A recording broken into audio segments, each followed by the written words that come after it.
My name is Ramona Masacci. I am not an economist. I am an artist. I'm a creator.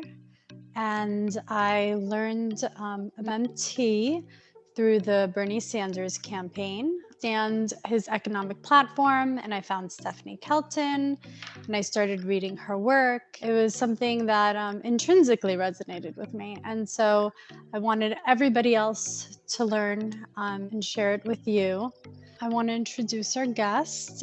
Panayotis Giannakouros is a research scholar at the Institute of Sustainable Prosperity and adjunct faculty member at the Economics of Mary Baldwin University and is systems advisor and research associate at the Center of Computational Mathematics and Modeling at James Madison University. He develops and applies data science methods and political economy approaches to problems of institutional change and sustainable prosperity, particularly at municipal level. His regional focus is Virginia's Shenandoah Valley, where he has contributed to the development of policies, ordinances, and proposed state legislation, and has brought renewed attention to Virginia's 1880s Reed Justers movement. He presents his work at economics and statistics conferences and has refereed publications in statistics, methodology, and scholarship of teaching and learning. He received a PhD at the University of Missouri, Kansas City under the supervision of James Sturgeon. Thank you, Podi, for joining us. I know Podi from way back in November 2019. I was introduced to Podi by Jeff Epstein, who does a podcast called Activist MMT. And Jeff introduced me to him so that I could help candidates learn MMT. And together we created the schedules and introduced the candidates to Podi, and Podi taught dozens of candidates MMT. And Podi is going to be on Activist MMT's podcast. You're doing your full intro lesson on there? A deftly edited version. I give credit to Jeff on his editing ability. So Sherry has a question. What is the rationale for taxing unemployment benefits? Yeah, that's puzzling, right? Because if we're getting that money from the currency issuer, are we saying that the currency issuer made a mistake about how much they really wanted to give us? I think that it probably has to do with more complex tax issues. So if you get some benefits and then you get some other benefits, and you have an entire amount of income that you need to declare to the IRS, how much of that should be taxed? Maybe a part of that needs to be taxed. So I would imagine that it has to do with coming up with your total tax bill, but and maintaining a principle. So there's a question right now about whether student debt cancellation should be taxed. And there are some kinds of student aid that are considered a scholarship, not income, and then they're not taxed. So it's the mysteries of how the IRS thinks about things. But in terms of, yeah, I would defer to the IRS on that, on why they make that decision. But if Sherry has more thoughts on that, I'd be glad to hear them and see what to think about them from an MMT perspective, what operationally is necessary. Aaliyah has a question. Hi there. Hey, Aaliyah. Thank you. So my question had to do with why our government would purchase bonds or treasuries as opposed to just setting the rate. Why do we go through sort of the facade of purchasing something that we issue anyways? The goal is to hit a certain market price. So the situation that Stephanie was talking about in the book was one of running very large deficits during World War II. That meant people had a lot of reserves on their hands, and they wanted you would think they wanted a safe place to put those. Well, the problem is as the price of Treasury securities goes down, the interest rate goes up. So how do you deal with a dropping price for something? If you're a currency issuer, you can buy it. And that changes the price again. With bonds, as prices go up, interest rates go down. So if you're facing rising interest rates because people cease to be as interested in buying that asset in the open market, you can change that by stepping in and buying them back. So that's where that came in. But in terms of hitting those targets, there's a paper by Scott Fullwiler on the Fed funds rate, where he points out that once the currency issuer commits, the markets trust, the markets believe the currency issuer. So he demonstrates that when announcements were made for the Fed funds rate, it would go there immediately. And then you do have to step in and satisfy that demand as a monopolist purchasing or selling. But that's where that was coming from. I don't know if that was a sufficient answer to your question. Raul has a question. Hi, Ramona. Hi. Hi, Podi. Okay, good evening to all. Very quickly, what's it going to take to change the conversation about deficits and debts within the political classes, as well as Main Street, just common people? Exactly the sort of work that Real Progressives is doing, and especially now what Stephanie is doing with this book. I think the title of her book alone, sitting at the top of the New York Times bestseller list, does a huge amount of work in that regard. It really is just getting that word out there.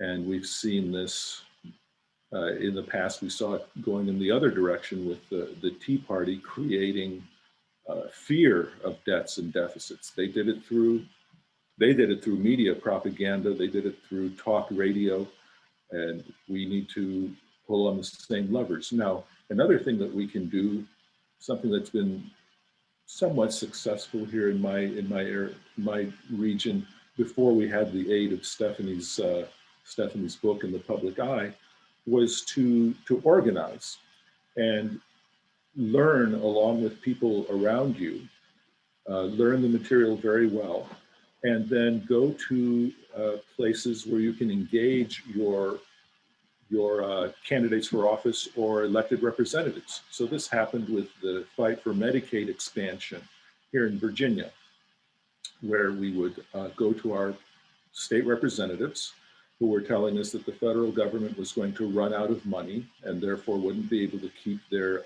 commitment to pay their 95 or 90%. And we would go to their constituent forums and raise the questions from the audience on camera. And when you got enough people in the room popping up and asking those questions, now the representative doesn't know how many people in the room are clued in and know about this. And if you have taken the time to sit with them and to sit with their staff and carefully explain the material so that they know what you're talking about, that can start to have an outsized effect, adding a little bit of organization to the just mass raising of consciousness and mass raising of awareness that we now have the wind at our back with, given Stephanie's book.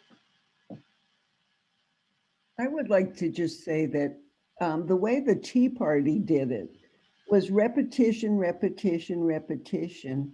And I think if we talk about MMT all the time, people will stop asking, what the hell are you talking about? And it becomes part of the conversation. I want to remind people some great resources, very, very basic beginners information you can get at modernmoneybasics.com, and you can go to wecanhaveniceThings.com. Realprogressives.org has articles that are for beginners as well as more sophisticated. We have an amazing podcast called Macro and Cheese, 103 episodes, comes out every week. And we have that on Apple, on Spotify, and also on our website, realprogressives.org. Thank you. Yes, absolutely. Repetition. I absolutely agree with that. Another experience that we had locally, don't be afraid to mix it up, to get out there in the public. Social media outlets, letters to the editor, comments in social media sections. And keep in mind that anytime you're making a public comment like that, there's a person you're engaging, but there are also people watching, many more people watching. So learn your material and be sure that you're getting high quality material. Real Progressives does a good job. Make sure you're looking at, if you want to be sure about what you're doing, look at the originators of MMT. Look at Stephanie Kelton, look at Randy Ray, look at Scott Fullweiler if you need more technical things, Eric Timoyne, Matt Forstatter if you need something more environmentally oriented. Look to the originators, Bill Mitchell. You can be sure of the quality there. Once you're sure of the quality, then get out there and go ahead and engage. And I've seen situations where people who call people's bluffs, where people who would bluff in comment sections, let's say, would stop bluffing once you have called their bluff enough times. And we saw a situation before one election situation where actual Republican Party brass had to come in and do the dirty work themselves because nobody was really interested in talking about debts or deficits in one particular venue. But at the same time, lean on the fact that MMT is simple. If it seems complicated to you, or if you come up with an innovation that's a little extra fancy, know that you're drifting away, or consider that you might be drifting away from the core strength of MMT, which is that it's very, very simple, very, very clear. Now, you can take on very complicated topics with that simple tool, but if you're just engaging people, know that you're calling a bluff, and know that the things that are clear to you, things that you got clear from reading Stephanie, things that you got clear from reading Randy or Fadl, know that you've got people to back you up and that you're okay. Call the bluff and stand your ground. Well, I am constantly talking about MMT. Patrick has a question. Hi, Podi. Thank you for helping us out here today. My question is, you hear all the time, people saying that the debt is going to be passed on to our children. And I'm not quite sure exactly what they mean by this. Like, what do they think is going to happen? Could you, in your experience, what do people seem to mean by this? Another good rule of thumb in engaging these types of things, if somebody comes at you with something that confuses you, it's because it's confused. So again, calling the bluff, stand your ground with something that's simple. In this particular case, one thing they likely have in mind, if they're an academically trained economist, is something they call Ricardian equivalence. And you can look into that. It basically says that you either have to tax today or you have to tax tomorrow. If you don't tax today, then you'll have to tax tomorrow. And then they elaborate that idea to say that how that will be taken into consideration by current markets or current investment. The idea of crowding out comes from this same thinking. It's related to thinking that money is scarce and the government has to get it somewhere. But that's the idea of the burden, that they'll have to be taxed in the future in order to pay what we borrowed today. And it's wrong. The real burdens to the future, Randy Ray does a very good job of this in talking about Social Security. And in the future, will Social Security be a burden on children because the people who are retiring have massive amounts of claims in their Social Security? Well, the place where we would run into a problem is if there were not enough young people to build the Winnebagos that the retirees want to retire with. And the notion of Ricardian equivalence is made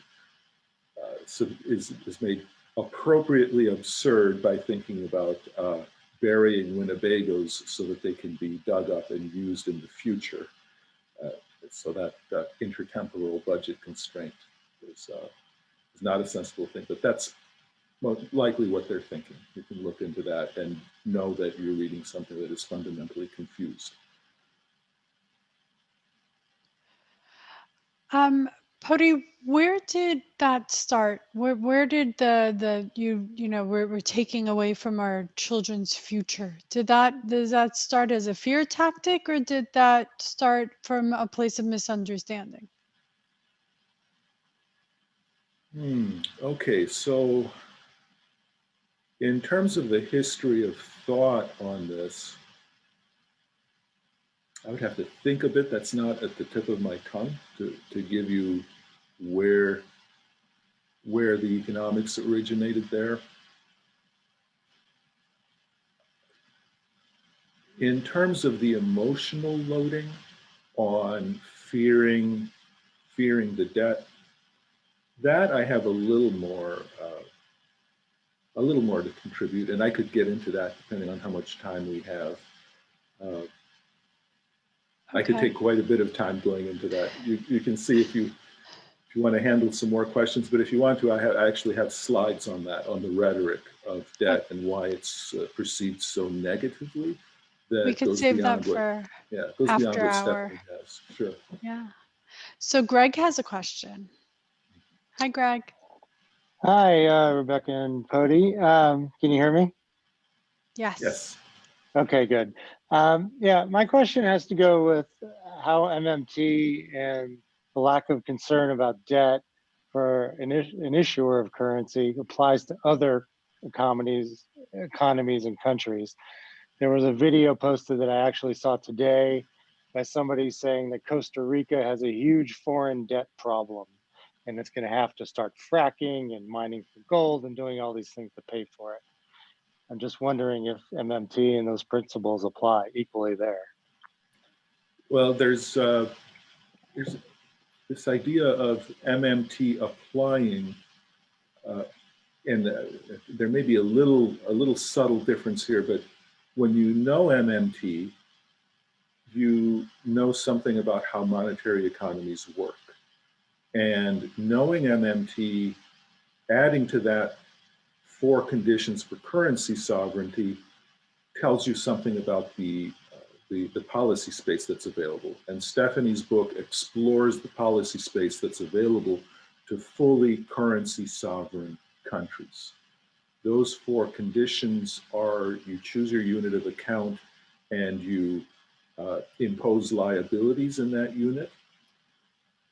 In other words, you tax in that unit. You spend in that unit. You only make commitments in that unit, and you let your exchange rate float. Now, Costa Rica's problem is, as you've said, that they've taken on so-called foreign debt. That is, they've made promises to pay something that they don't issue. They do have, I think, the first element. They issue their own currency. They choose their unit of account and issue their own currency, but they have foreign denominated debt. And that means they have to find some way to earn that foreign exchange to pay off those commitments. And that's where they would have to sell. They would have to sell things that are desirable to people who can send them that currency. Otherwise, they have to use their currency to try to buy it, and then they get exchange rate problems. So that's their problem, is they have foreign denominated debt. I was trying to look into what the size of it is, but it's apparently fairly large relative to the size of their economy. So they're violating one of those conditions of currency sovereignty. So from that perspective, MMT helped you think about it, therefore it applies. On the other hand, Costa Rica wanted to do internally the kinds of things we can do in the United States. The types of things Stephanie's talking about in her book are not as available to them. And Fadl Kaboub talks about the degrees of policy space that different countries have based on the degree to which they fully meet those conditions. And Costa Rica apparently doesn't meet at least one of those. And they do have a managed float. To what extent they're really floating their currency, to what extent the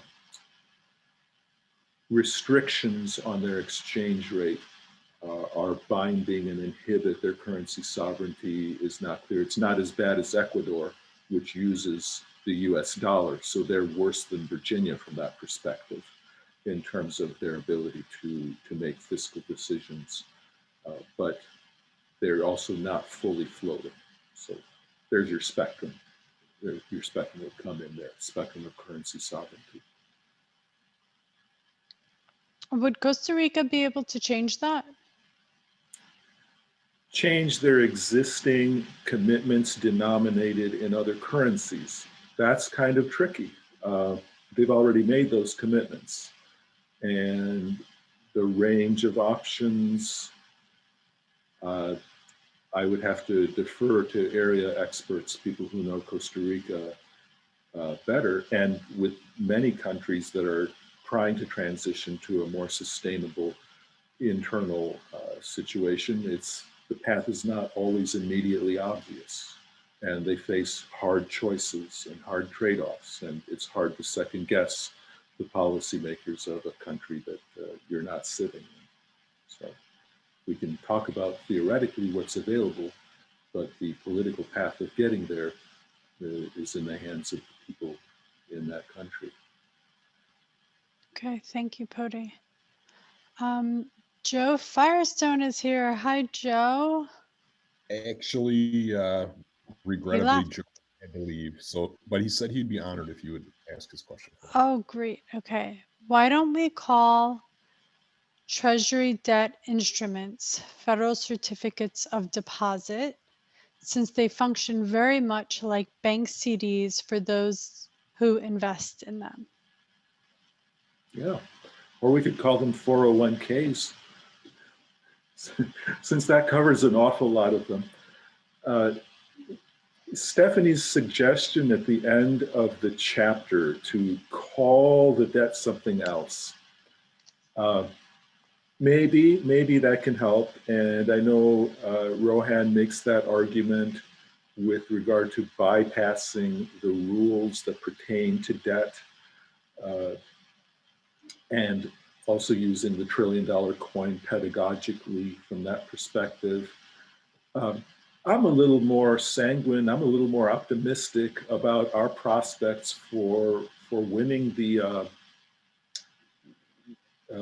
prize on getting people to just relax about the debt and understand that it comes from accounting language, and spread the education enough so that it will lose its connotations that come from a very, very bad place that I might do in my slides a little later.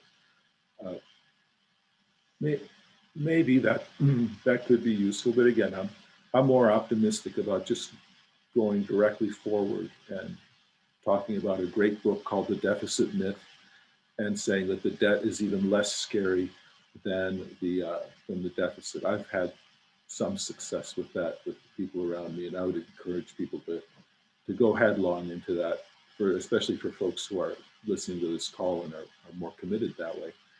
For folks who are interested in think that there's more potential in the messaging front, I think that those are productive conversations and interesting conversations, and I'm glad that they're going on.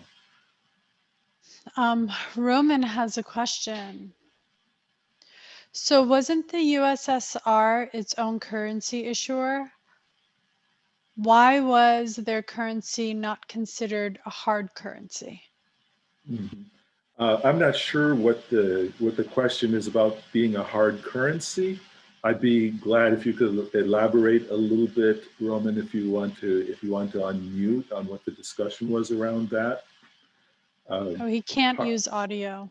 Oh, okay. If he can throw in some more in the chat, if somebody can explain. But on being a hard currency, that's not an MMT term. We have currency sovereignty and lack of currency sovereignty, and those are the things that we sensibly talk about.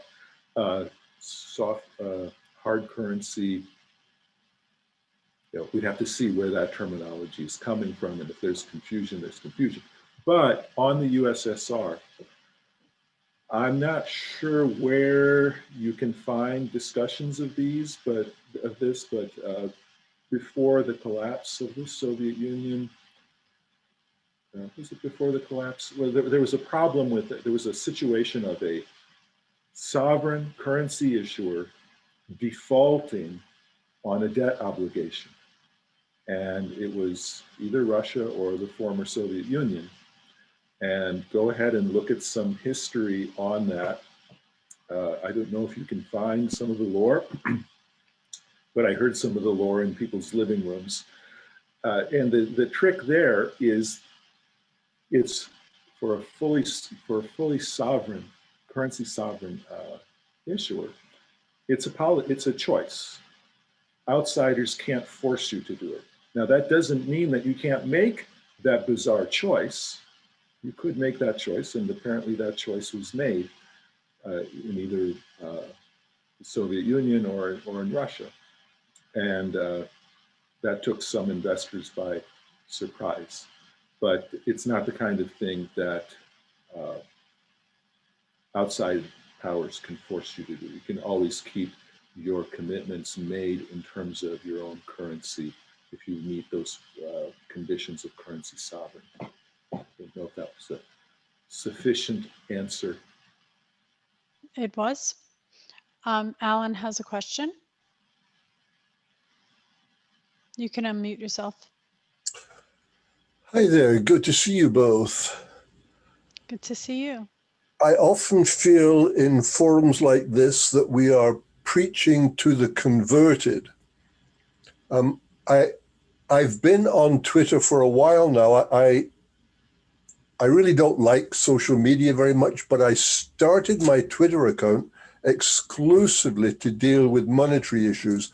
It's a great way to call people out on conversations about debt, owing money to China, the whole bullshit that we usually hear. The people that are listening, if you have a Twitter account, start talking about the economy. People are always posting. Hugely recommend it. And Podi, it references your messaging. We need to get the message out to more people. I always tag politicians. When McConnell makes some stupid statement about the debt, I always tag them. Let them know that we're talking about it. And we know that they know, or if they don't, they bloody well should. Okay, I'm off my soapbox. Thank you for doing this too, by the way. Thank you, Thank Alan. you. Well, absolutely. This is choir time, and this is call and response. I'm with you entirely on that. Get out there in the social media, mix it up with your policymakers, attend your local government meetings, and use their open forums, use their public comment periods, engage as much as you can civically. That's our civic duty. And when you engage, bring in the MMT and make it overt when you can. And realize that also it goes beyond just talking about how to pay for it. So I like this idea that how to pay for it is the wrong question. But when you understand how to pay for it, then you know what the right questions are, and that can also guide your engagement at the local level. But engage everywhere, and keep in mind that the person you're engaging, you might not be able to persuade, but know that there are people watching, and on them the effect might be different. So people tell you in politics how to persuade people and don't get into arguments and so on. Well, that works for trying to win a voter or trying to win a donor, but in social media, know that the rules are a little bit different. Okay. Tried to push Nina today, and so hopefully, I've been pushing Nina for a long time, so hopefully she'll get with it. Something you might want to consider. You may be surprised at how many people agree with you, because things don't make sense, especially for people who were born recently, relatively recently, since 2000, people who were born in this millennium, and people who are maybe 10 or even 20 years older have for their entire lives lived in an economy where the economics coming out of the old-fashioned textbooks hasn't ever made sense. And be confident about how many people may agree with you. We did a little poll recently with a group that was hesitant about touching on MMT too overtly because they didn't want to alienate people. And then we did a fascinating little poll. And out of 28, I think, respondents, 25 agreed down the line with everything in the Bernie 2020 platform, which is policy implications for progressives of MMT, and agreed and strongly held that MMT is what made sense of that. But the 2 or 3 people who very vociferously objected made it feel like there was a silent majority. Well, something that we know about silent majorities is that they're not necessarily what you think, and they can be dispelled and they can be made to go away by calling their bluffs and giving support to the people who do speak up. Do give support to the people who do speak up. That may be just as important as getting up there and being the one who speaks up, because it's labor, it's intensive, it's emotional work, and people do need support for that. So the work that Ramona does, the work that Real Progressives does, that solidarity is really important as well. Labor of love. Christina has a question. She asked that you read it, please, Ramona. Okay. Knowing how much leakage we have due to trade, etc., and let's say the rate of leak stays the same, I am thinking leakage is less due to pandemic. What is the amount we need to fill the internal US economic bathtub if we do it right and spend on M4A and federal jobs guarantee? Mm-hmm. So we have to go big. That's the slogan. And you've been hearing Stephanie, look up Stephanie in the last month or two and hear her amplifying and spinning this idea of go big. So that's an example of taking some of the words that politicians use and then spinning that in your direction. That's something that we also did in Virginia with a gubernatorial race where a politician on the Republican side actually was calling out his competitor for using DC insider math and saying that the federal government doesn't have to balance its budget. And we're like, yeah, this. So go big. But in terms of the actual numbers, I myself have not directly gone into those, but I know Stephanie has been talking about that. It's on the order of 3 to 4 trillion that's been talked about, but you need to go and look up those discussions to see how that breaks up I think one good place where I saw her talking about that was with a group called People's Action. Look up People's Action in terms of that messaging and supporting people who are doing good work. They came to my attention as doing deep canvassing on MMT. So look these folks up, support them. And if there's video of the time that Stephanie spent with them, she does, I believe, address that there. And I believe she's been addressing that in other media interviews in the last month or so. Now, something to think about in the leakages and the filling, it matters how you fill. So it's not just a matter of filling the gap, but it matters the structure of how you fill things. And Fadl has recently spoken very eloquently on that, Fadl Kaboub. I would implore people to consider canceling all student debt and to prioritize that more highly than I'm hearing it prioritized. We started to have really a problem with that when we started talking about cash relief in March. At the time, freezing paper commitments might have been a better way forward. You could look back for Jan Kregel talking about this around that time. And he was actually in dialogue with Stephanie, and that's a good discussion if you can find that. I'm inclined to think that just flushing the system with cash in order to meet those paper commitments may not have been the best way to do it. And a side effect of just flushing with cash is that it feeds some other misconceptions.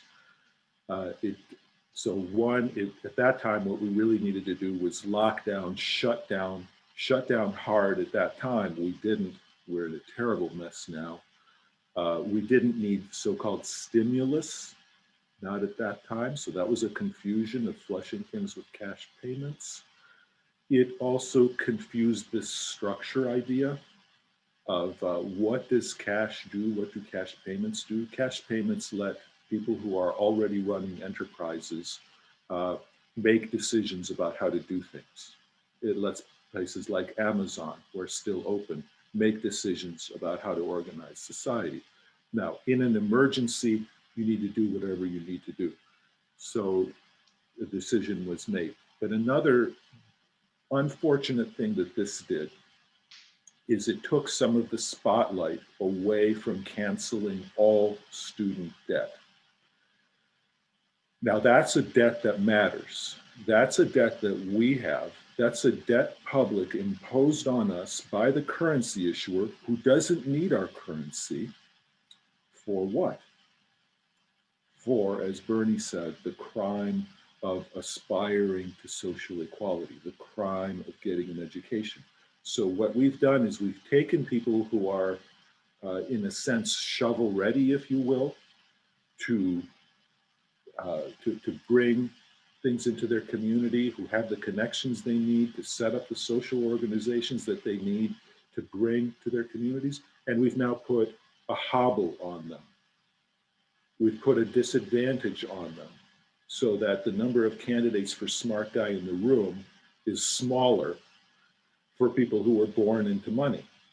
Now, that in itself is a problem, is a problematic policy. But if you look at what happens when we say, okay, well, we're just going to give you $2,000 now, and if you have student debt, you can use that to pay your student debt. But what does that do to the relative position of those people who've been punished for getting an education? Does nothing. They still have that relative disadvantage compared to the people who use their $2,000 for another thing. So now you've got a part of your population systematically disadvantaged going into the recovery. And when we look at where that hits, that happens to be amplifying some of the worst things in our society. It's hitting most of all African Americans, most of all African American women. It's hitting the folks in those categories who've achieved professional degrees. And something despicable that I've seen is people saying, well, we can't cancel all student debt because what about doctors?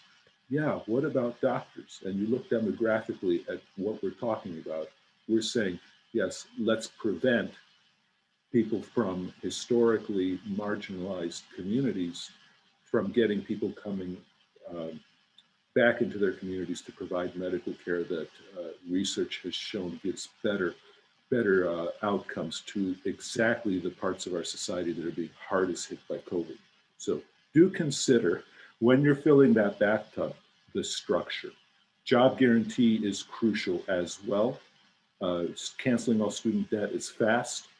Implementing a good job guarantee takes more, but it's more fundamental. And that also has a selective targeting feature that it builds up with federal funds in the parts of our social fabric that are most damaged, where we most need the repair. So that's, I think Stephanie had been talking about a job guarantee to stay home and do public health. We still need that. That's still a crucial need.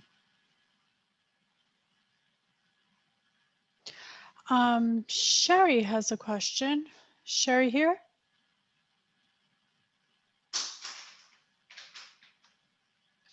Okay, let's see. Can you hear me? Yes. Hi. My question is, so I've applied for unemployment insurance in the state of California. I've received it, and I'm paying federal taxes on it.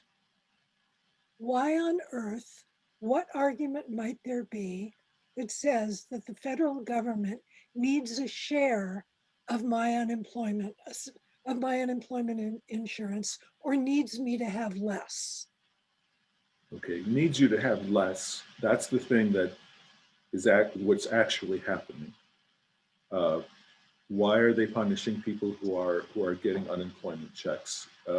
In 2008, the question was phrased as, why are we imposing FICA taxes? Why are we taxing people for earning a living, for working and getting an income? So what you described is a more intense version of that. Are our taxes placed in the right places? If you consider that we don't need those tax payments from people. There are reasons why you might want to put taxes on people who work for a living, who consume with their income. If you want to rein in the amount of consumption, then you would have to tax people who are consuming. If you need to make some more spare room to do different things in our society than the things that people are choosing to consume. From that perspective, taxing the rich doesn't do much. Taxing the rich affects more inequality. But in terms of taxing the unemployment benefits, I think that that's a residue of how we have thought about our tax code and how we arrived at the decision to tax working people, to have a Social Security tax, for example. I know people credit this as a communications, as a political strategy by FDR, but the costs of doing that, the real costs of doing that, I think, have been great, and it's certainly something that has outlived its usefulness. And even at the time when FDR did that, I think that he gets a little too much credit for the political wisdom of making people feel like they've paid into the system, feel like they're a part of society because they've paid into the system and they're not getting freebies. Okay, that's how it's usually described, and this idea of taxing your income may be somewhat related to that, and taxing even the income that you get as unemployment may be a part of making you feel like this is something that is like what you were earning when you were employed, so you're not really getting help. It might be related to that kind of rhetoric, but this is the slides I keep alluding to. FDR's time was a terrible time in the history of this country. We were well within living memory of enslaving people. And the people where I'm sitting right now here in Virginia were very sore about having lost that system of coerced labor. And when they were fighting against the New Deal and fighting against FDR and making him compromise, we kind of sanitized this compromising with Southern Democrats that's often to which the New Deal compromises are attributed. Those people were people who pined for the relations in the times of slavery. And that's not a bargain that we want to be striking. And it's a very outdated bargain today. And it feeds into some of the loading that we have on these terms, these ideas of debt, these ideas of the taxpayer, these things that we know from Stephanie's book are incoherent. Why do they still carry that loading? I think that we're in a place where we can go to some of these aspects as well, beyond just the logic. Well, things have to change, and they have to change quickly. Susan has a question. Sure. So I just want to say hello, Podi. Nice to talk with you again. So I just wanted to say, so Yellen has been saying that we need to spend big, but also kind of saying that, you know, we can't ignore this debt burden, but for now we're going to spend. And then she's also said, you know, we're going to keep the interest rates low, and that she seems to be admitting that, you know, raising the interest rates during this session was a mistake, and we're not planning on doing that anytime soon. And it's kind of like this mixed message that she's sending. So a couple of things I'm thinking is, do you think that she, or do you know, like, does she understand MMT? And also, do you see this as a good sign for how she will be a Treasury Secretary? Or do you think that at some point they're saying, oh, well, okay, things are really bad now, so we're going to deficit spend. However, in the future, when we get things under control, we're going to have to start, you know, raising interest rates and, you know, cut back on spending. I'm just wondering, like, what do you think, given what you know about her, if you know anything about her? So that's kind of, I'm just curious to know what she'll be like as a Treasury Secretary. Yes, I don't have a lot of personal knowledge of Janet Yellen. I know her from her position in the profession. I haven't closely followed her work. I really became aware of her for the first time back in Randy Ray's master's course, when we were talking about the different varieties of not what we would call now non-MMT economists, the real business cycle Keynesians, the monetarists, and so on.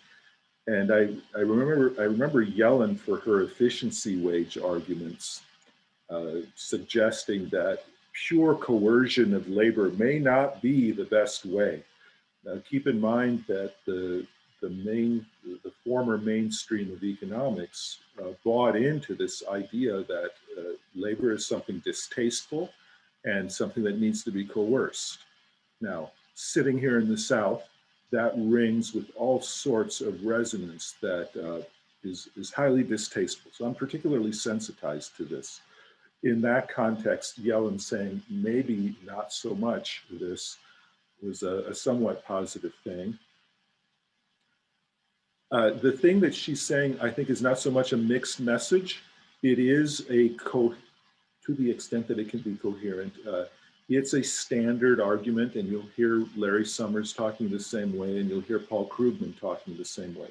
This is the deficit dove perspective that touches on the question that was raised earlier about the debt being a burden on future generations. And the idea of manipulating the interest rates to get certain things done. They're rooted in a notion that funds are scarce, and when the government steps in, it crowds other people who are clamoring for funds, and that changing the interest rates, lowering interest rates stimulates the economy because then more borrowing happens. These things are all consistent within a certain approach that is itself ultimately incoherent and doesn't work. And it's a little disappointing to hear Yellen saying this, and to hear in Biden's speech him saying that the reason that we want to deficit spend now. So he said a very good thing, which was that the founders in their wisdom allowed us to deficit spend. Good. But then he said, now we're going to deficit spend because interest rates are low, as if we have to borrow our own currency. So that's a telltale sign there. And that's what former mainstream economics was all about. So you see, you can almost tell who he's listening to at that point. So those things are not mixed messages. Those things are saying that they're still in the wrong paradigm. The fact that they're yielding on deficits, whatever, so we got a partial repeal of pay-go, okay, that's broached the subject, that's broached it more fundamentally than this talk of we can deficit spend now. But whatever opening we have, let's continue to pry that opening and know that it's not quite a mixed message, but it's an out of paradigm, temporarily what we have to do, and we need to push to make that more fundamental. Jane has a question.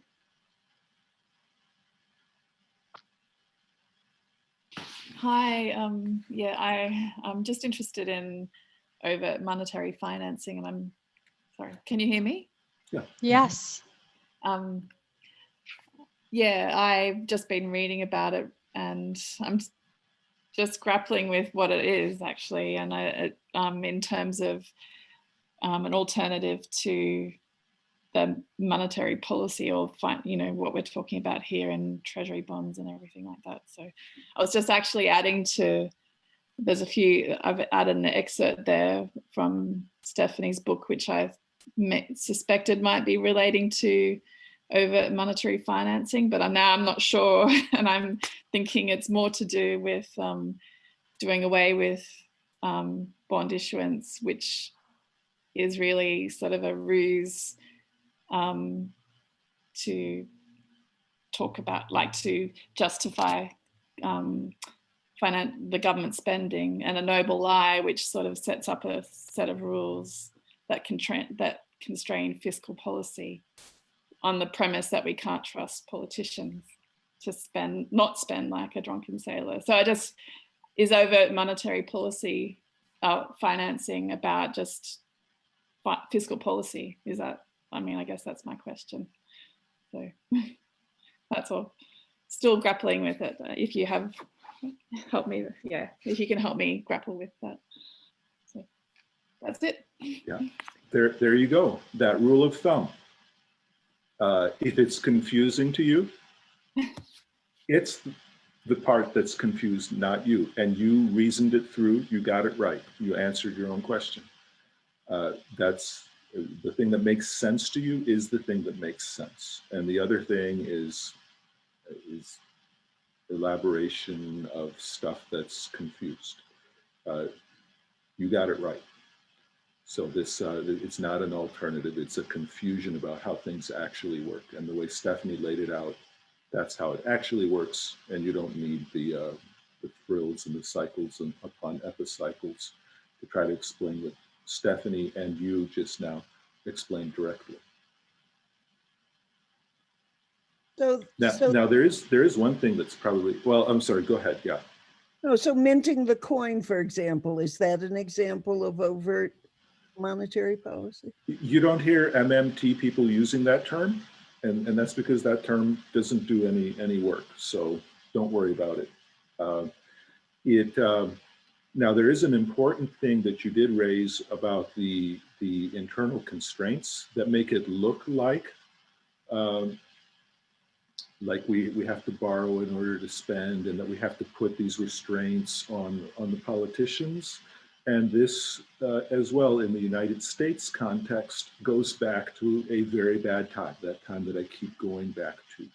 It goes back to the founding of the Federal Reserve and the Federal Reserve Act of 1913, and how the Wilson administration, the Woodrow Wilson administration, was thinking about how they were going to manage this thing that had happened several times before in our country. That is undertaking a war. Okay, so financing is direct. the way we finance, the financing is not a thing for a currency issuer. A currency issuer doesn't finance. A currency issuer funds. They fund directly. Okay, dispense on. Those of you who've been through my tutorial know what I'm alluding to here. How you fund a war effort, you just pay for the things that need to be paid and you organize that production. This is what happened in the United States during the Civil War. So during the Civil War, we had traders who had violent control of Virginia, where I am, and other territories, and they used that violent control to choose a unit of account, issue taxes, impose taxes in it, and then start spending in it to organize their war of treason. Well, Abraham Lincoln did the same thing in the North, and he spent money to organize farmers and miners and people to go and put down the traders. Woodrow Wilson was from Virginia. He was born and grew up half an hour from where I am right now. He was in that crew that pined for the bad old days. So when he became president, he and his cabinet, which was filled with people from here, wanted to obscure this potential of the democratic power to issue the currency to serve the general welfare, as our Constitution says. They didn't like this idea of democracy. Southern Democrats did not like this idea of democracy. So they were in charge setting up that machinery. So when they started to undertake World War I, instead of issuing greenbacks the way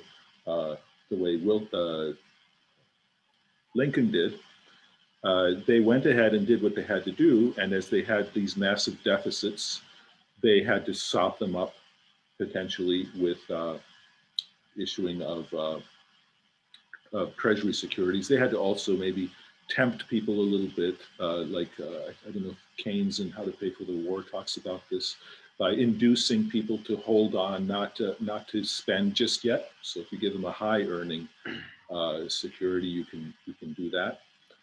But they were very careful with regard to the messaging and the marketing. They wanted to make it look like we were borrowing from the people who were buying war bonds in order to conduct the war. And in the setting up the Treasury and Federal Reserve, they made it so that the Treasury and the Federal Reserve couldn't talk directly to each other. So it had to look like we had to issue Treasury securities before we could spend. But routinely and consistently, the central bank and Treasury have gotten around that, and Stephanie talks about later how that was done in the after and out of World War II. But that's just a little more on this, how we finance. The financing is obfuscation. We fund it by issuing, by paying whatever prices we accept. And when we pay the prices, the money comes into being. Okay, thank you so much. I hope that answered your question. Tommy has a question. Hey, Podi, how's it going again? Tommy? Yeah, I was just thinking about this. This is especially for the record, but I was also, I forget. Should we use different wording than the national debt? I think just for the explaining it to people, especially. Should we use different wording than the national debt for the accumulated federal spending over the years, the green dollars basically, since we use the national debt term for Treasury securities, bonds basically, yellow dollars? Or should it be the other way around? Is there any ideas on it? Because I think it's a little bit confusing, at least it used to be a little bit confusing to me, on what is national debt? Is it only the Treasury security bonds, or is it all of the accumulated federal spending over the years?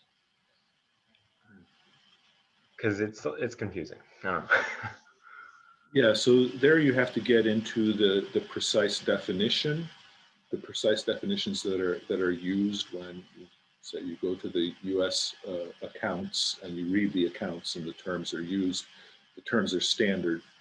If you look at how Stephanie talks about it in this chapter, and toward the end of the chapter, she talks about, and the previous questioner raised this as well in answering her own question very clearly. I think the quote that must be pasted in the chat. I haven't seen it, but I suspect that this is going to address, Tommy, your question. Stephanie describes the possibility of just shifting everything from the savings account back to the checking account, from the Treasury securities to the reserve accounts. And she describes the Bank of Japan being able to do this and describes it several times in the chapter. And she describes that as eliminating the national debt. So there it's clear what, the definition that Stephanie's using and the definition that we're talking about when we say the national debt. It is, to answer your question, Tommy, the part that is stashed in Treasury securities and the risk-free securities. And then for what to call it, in discussion for talking about Treasury securities, if you come up with a clever thing that works well, bounce it off of some people. Stephanie describes in the chapter the quiz that she gave to people on Capitol Hill. Would you like to eliminate the national debt?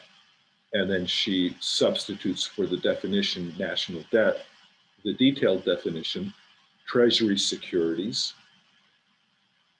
And then people react one way to the national debt, another way to the Treasury securities. So talking about the Treasury securities in your 401k, throwing that in your retirement fund, throwing that in, that can click for folks who have a retirement fund to re-emphasize and drive home the notion that the Treasury securities are just what has been spent that you have put in a safe place. Podi, Ganesh has a question that's kind of related. So I'm thinking maybe we could go back to Ido's afterwards and have Ganesh ask a question. It's another Hi, question. Ganesh. Sure. Hi, Ramona. Are you able to hear me? Yes. Hi, Podi. Ganesh. Emails with you this morning. Yes, sir. But, yes. so I have a related question, and thank you for raising that connection. The question I have is that when we talk about the national debt, it is important when it's in a foreign currency. So we get told by people that, no, you can't. And there was the Costa Rica example as well, right? So when national debt is in your own currency, it's not really debt, it's money. When it's in a foreign currency, it genuinely is a debt. So the related question was, how do we create nomenclature that clearly differentiates between these two to say that, you do have a national debt if you borrowed from someone else from in another currency, but you don't have a national debt if you've, so like the US doesn't really have a national debt, but Costa Rica might, or another country might. So I know there probably isn't a good answer for that, and we've gone through this a few times, but I just wanted to highlight that separation. Yeah, you hear a term thrown around among professional economists, sovereign debt, and Reinhardt and Rogoff's terribly embarrassing book, where they made a spreadsheet error that embarrassed them, and but more importantly was based on an incoherent classification that fell down exactly on the point that you're raising, because it mixed national debts denominated in own currency of currency issuing regimes, currency sovereign regimes, versus sovereign debt, including debt denominated in currencies that they didn't issue. Coming up with with a distinction. So you could say it more in a longer way. You could say foreign denominated sovereign debt. If you add a few words, now it's more precise what you're talking about. The staying power of the national debt term is that it does reflect an accounting feature, which is if you're thinking in terms of accounting, you're thinking of assets and liabilities, you're thinking of deficits and surpluses. What are for the formalisms of how you do the bookkeeping? What are the terms that go with that particular bookkeeping? And debt looks right, but it means something very different when the counterparty is the issuer, and the claim is something that can always be satisfied. So that gives a little bit of staying power to that term. And I feel like just demystifying that term, educating people on accounting as we educate people, as we educate ourselves, become a more educated populace in general, it is something that I like, and something that I like to do when I have time with people, and something that I'm optimistic about. But distinguishing, being careful to make the distinctions when they talk about sovereign debt crises, and so on. So foreign denominated debt holdings. And the problem there is that, of course, you've made a promise now to do something other than forgiving people's liabilities that you imposed. You made a promise that you can't keep the Confederates, who I keep picking on. Always pick on Confederates, don't worry about that. The Civil War is not over here in the South. We need your help, those of you who are not down here. They made promises on their notes that they would convert them to US dollars after they won the war. Well, after the peace was signed. That's a promise they couldn't keep. And eventually their lack of ability to keep that promise contributed to sending their currency to be worth nothing. This can lead to crises for other countries that make promises they can't keep, to deliver dollars, to deliver pounds. Ido has a question. Hello, everyone. Can you hear me? Yes, we can. Thank you. I'm glad to be here for my first time and meet you all. I have a question about the money that we are, or whatever that we have in our bank accounts that we are all using all the time, because if total government spending or net spending is being absorbed back into government sector in terms of taxes or converted into bonds, then what is left out in the non-government sector for all of us to use? I mean, we have savings in form of bonds, but then what is it that we're exchanging between us? There are a couple of issues in that. One is, are people buying the things that were produced? And if people are saving, people want to save and not buy, then wages that were paid for producing things are not being matched by then sales of the things that were produced, and that can be contractionary to the economy. That's one thing to potentially think about, and that's where you might need to have the government step in and do some more buying if people have a greater desire to save, and that's leaving some underconsumption. That's one problem.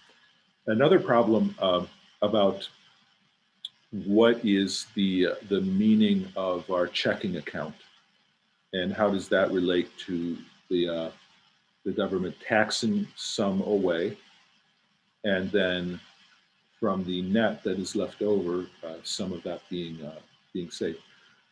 A feature that we're not considering here in terms of what's left in order to conduct economic activity, and something that Stephanie doesn't touch on in the book, is how a monetary economy works that also includes a private sector banking system. So your checking account is a legal claim to your bank's reserves, and their reserves they can use to pay taxes on your behalf. But that does something rather neat, which is it makes the legal claims you have on them be able to circulate as if they were permissions to pay American taxes. So banks, in other words, can create loans out of thin air, and you can start spending on the loan amount that's been credited to your checking account to conduct economic activity. So the relationship between what is available for you to spend in the economy and how much the federal government has spent in excess of taxing that year is not direct. The total amount of economic activity is an interplay between entrepreneurs who have ideas for things they'd like to do this year and bankers who will validate those ideas by cutting them a loan that will allow those things to happen, and the federal government spending into the economy. So those things all work together to determine what happens in our economy. And in terms of money specifically, the monetary transactions that happen are not controlled by the currency issuer. They are endogenously determined by the entrepreneurs in the banking system, plus the input, the contribution of the federal government. And to the extent that entrepreneurs and the private sector want to do more this year, the central bank accommodates so that you can have the checking account that you need in order to take care of private sector business. Okay, Hody has a question. Is Hody here? Nope. No. So Hody is asking, regarding job guarantee, could you comment on how to ensure the types of jobs offered will be useful and the compensation will be fair? Yes, to be useful. Locally administered is a very important part of the job guarantee. So a job guarantee, in the words of Hyman Minsky paraphrased, starts with people, where they are, as they are. And then we add to that in a federally funded, locally administered job guarantee. Now, what is it for a job guarantee job to be useful? Well, if we keep in mind that the purpose of the job guarantee is this price stabilizing mechanism that is based on an employed buffer stock that eliminates the notion of an unemployed buffer stock, then the purpose is to employ that person. And if we really think about it, to employ that person in an employment that will make it possible for Warren Mosler for them to eventually transition into private sector employment, because the sovereign imposed these taxes, people came forward trying to satisfy the needs of the sovereign, and then the extra people who were not wanted by the sovereign and not wanted by the private sector are sitting there, a miscalculation of policy. Well, that's a bad thing to have happen. We can solve that by employing those people in a way that makes them future-oriented, employable. So the job being useful has to be first and foremost useful to that person. Now, people are not isolated atoms. People are social beings, and a part of making that job useful is having them be included and integrated into their community. And if you look at somebody like Martin Luther King, when he was talking about a job guarantee, he was very acutely aware of this, because he was in the middle of leading marches for social inclusion into society. And the big problem that was faced by the communities that he was rallying were that they were formally and officially excluded from society. So human beings do not prosper and thrive in that way. So your job guarantee being locally administered means that you take the latent leadership in your community. They know the person. They know the things they'd like to do, the things that are meaningful and valuable locally, sharing that culture, being from the same place that the locally hired person is going to be. And then you federally fund that so you can make it so. And that's one good path to ensuring that those jobs will be useful in the appropriate way. Now, useful in the sense of producing commodities, useful in the sense of productivity, that's the wrong sense of useful. That's a sense we need to set aside in terms of social goals. The private sector can worry about that. The private sector's business is to take money, turn it into commodities in order to turn it into more money. And we may think that that has, we may or may not want that in our society, but that's their business. For the currency issuer, the purpose is the general purpose, the public purpose. So local administration is a part of that. Now, things aren't always peachy and wonderful at the local level. People who've lived in villages can maybe understand, or in small towns, it's not always so great and always so nice. So having the ability, having recourse to the federal level to be able to assert your right to a decent job and to be able to contest that is another important part of job guarantee design, that you can sue and say, there is such a thing as a job guarantee, and that guarantee is not being honored. It's not being honored locally. There are local elites, or I'm locally marginalized or locally shunned, and so I cannot benefit from this. You should have some recourse beyond that as well. So those would be elements in the design. But the target, we need to think properly about what we mean by useful. And was there another part of the question? Did I get the whole question? Benton has a question. Can you hear me? Yes, we can. Okay, sorry, I didn't have my microphone on. Didn't realize it. I'm gonna have to look up my question again because I don't remember the whole thing. Shoot, where is it? It's the first one in the Q&A. All right. How much of a risk is there that the US dollar could become worthless, as you noted about the Confederate currency became worthless? Well, you saw how that happened to the Confederates. So what's the probability of that happening to the United States? Pretty low. Pretty low. Now, we are being ravaged by a pandemic that has made us a pariah state, in a sense. For a time we were not able to travel abroad from the United States, and our people were being decimated. The tolls of COVID are terrifying. We have this idea, this notion of long COVID, and and people going several weeks after recovery, then going back to the hospital. Long-term effects, terrible damage to the body of our country. 500,000 of us dead. These are very terrible things. How much worse can that get? But in terms of becoming a problem for the U.S. dollar, in other words, for the political sovereignty of the nation state,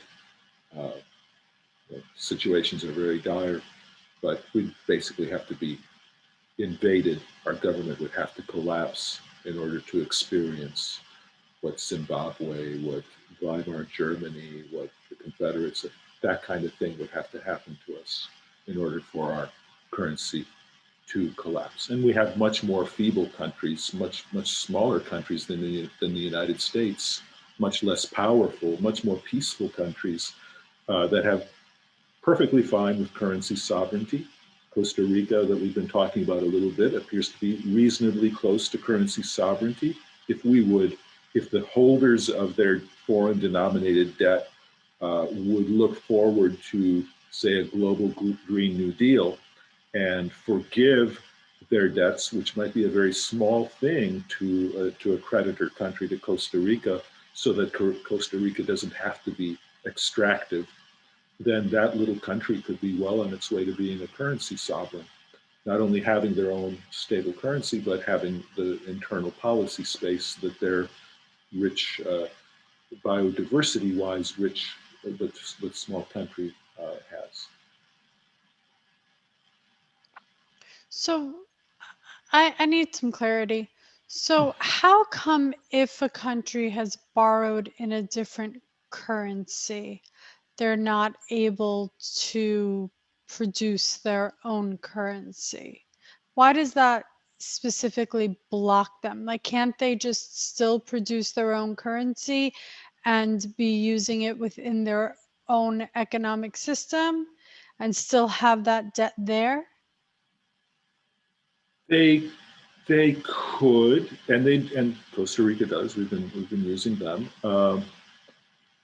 but the question is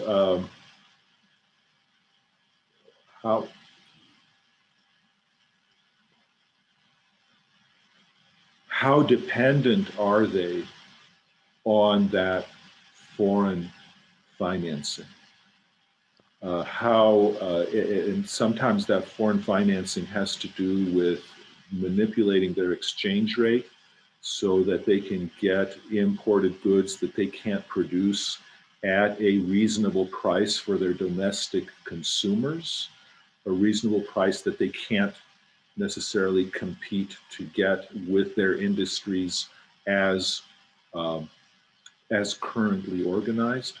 So they may have very real deficits that they are trying to finesse diplomatically by propping up their currency, and that's where they may be having to, when they say borrow in a foreign currency, that means get the currency so that they can buy things now without having to use their exchange rate to purchase the currency, which might make their currency weaken to the extent that prices go sky high for the thing they're buying in the foreign currency. So rather than do it that way, they say, can you just give us this stuff, and then we'll promise in the future to find enough dollars so that we can buy it directly in dollars without having to go through our exchange rate. Now, Fadl Kaboub talks about how you get into these situations, and they tend to be things like being energy dependent. So Venezuela produces oil, but it's a very high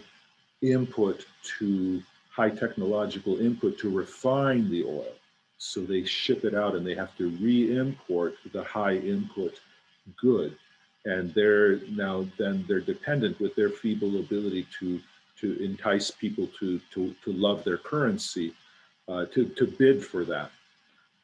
And so they're tempted. Others are food dependent. So you have countries that have to import their food, Egypt and bread riots. And if the food prices go up, they can be internally in domestic problems. Food, energy, medicine. Look at Fadl's work for a little more of that, for how debts can be bad for countries that do not make commitments only in their own currencies. And why would they make such commitments? There can be compelling political reasons. How can you get out of that? Reorganize so that your energy is self-sufficient. Reorganize so that you are food self-sufficient. And these things are not necessarily easy. They may take a very long time. And they may take covetous neighbors forbearing from coercion, and forbearing from toppling your government so that they can, for example, extract your lithium. It can be very difficult for a country. But the United States does not face that problem. Australia does not face that problem. Many significant countries do not face that problem. And that's the debt we're talking about in chapter 3, this debt that does not bind in the way that, as Ganesh was pointing out, these foreign denominated debts do. Okay, Podi, I'm going to read Debbie's question. Are the petrodollar and MMT intertwined? And let me just add, she says she keeps hearing that the petrodollar is what gives our currency worldwide value. She's not the only person who's heard that. Yes. No. Okay. To give you a sense of whether or not you want to be talking about petrodollars, I don't want to platform people, but certain invaders of the Capitol were babbling about petrodollars. So look at who else is talking and think twice about whether that's something you want to be a part of. Petrodollar, okay, so if certain countries have entered into agreements that they're going to sell their product in dollars, so when they put a price tag on it, they put a dollar price tag on it. If you want to buy that, what do? Well, you just buy the currency that it's denominated in and you buy it. That's all. Dollars are freely available for sale. And you can do the transaction in whatever currency you want. You just go ahead and buy that currency and do the transaction. It makes very little difference. And it certainly doesn't do what they say. Now, if you want to buy that currency because you're sure that the United States isn't going to be toppled anytime soon, so you want to buy claims to American financial assets, that's a little different, but that has nothing to do with petrodollar. That has to do with exchange rates and how providing financial services can make your currency desirable in addition to the things that you export, and then in addition to whatever national government policy enters into it, which makes exchange rates extraordinarily difficult to model and predict. Well, Podi, I keep hearing also people concerned that that other countries are going to decide that the US dollar isn't the world currency, or that China is somehow going to do something to destroy the dollar. So can you talk about where this comes from and why we shouldn't be terrified of China hurting our little dollars? It comes from the gold standard. And I don't know if Stephanie takes that up in the book, but it's not in this chapter. So Stephanie may take it up in this book. If not, look at Randy Ray's Great Leap Forward for his discussion of reserve currency. To the extent that it made any sense, it made sense during the gold standard. It does not particularly apply in the same way now. Now we have a situation that a lot of transactions are conducted in dollars. A lot of our risk-free financial instruments, our debt, our national debt is very attractive to people for constructing portfolios, for constructing investment vehicles where you need to leverage something so that you can get a different risk-return mix. For financial engineering, the risk-free asset is really, really useful. So finance demands that and wants that. And dollars are plentiful because we import a lot. So that means that people outside the country do nice things for us, and then they get our currency. And we're glad to accept nice things from the rest of the world. Good stuff, cheap. And that makes, and because we're also a very big country, that makes our currency very available to the financial system. So that's the basis on which we are the reserve currency, if you will, the unit of account in which people would like to hold their financial claims. But what would it mean for us to cease to be the reserve currency? Well, that would mean that people are not interested in giving us nice stuff and then just holding our currency. What that would mean is that then if we wanted nice stuff, we'd have to make it ourselves. So there would be a lot more Americans employed in producing the things that Americans consume, because we no longer have people from outside sending us this good stuff and not asking for anything in return. Okay, how bad would that be to no longer be the reserve currency? You know, some people will say, oh, well, that brought jobs home. Okay, and they say that's a good thing. So from that perspective, okay, whatever. From another perspective, to the extent that you're using your bargaining strength to you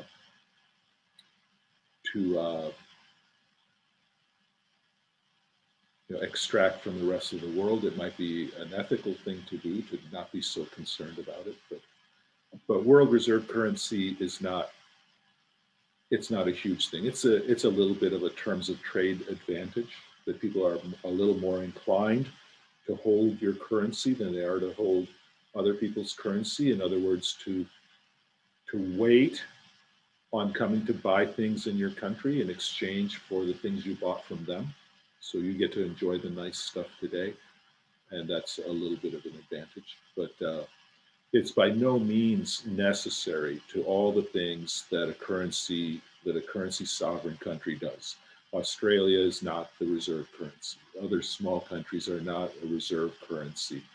They may be running, in fact, in the other direction in terms of their trade deficits and trade surpluses, and they nonetheless have the same internal policy space. They can do a job guarantee to stabilize their prices. They can purchase anything that is available for sale in their currency. They can provide safe places if they do run deficits. They can provide safe places to keep those denominated in their own currency, and not be and not have to worry about bond vigilantes manipulating their interest rates. All the things that you just read here, none of those depend on being a reserve currency.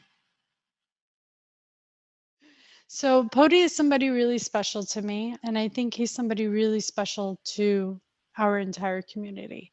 I know when I need direction and when I don't really understand what's going on or I need balance, I go to Podi. And Podi, thank you so much for being there for me, for all of us.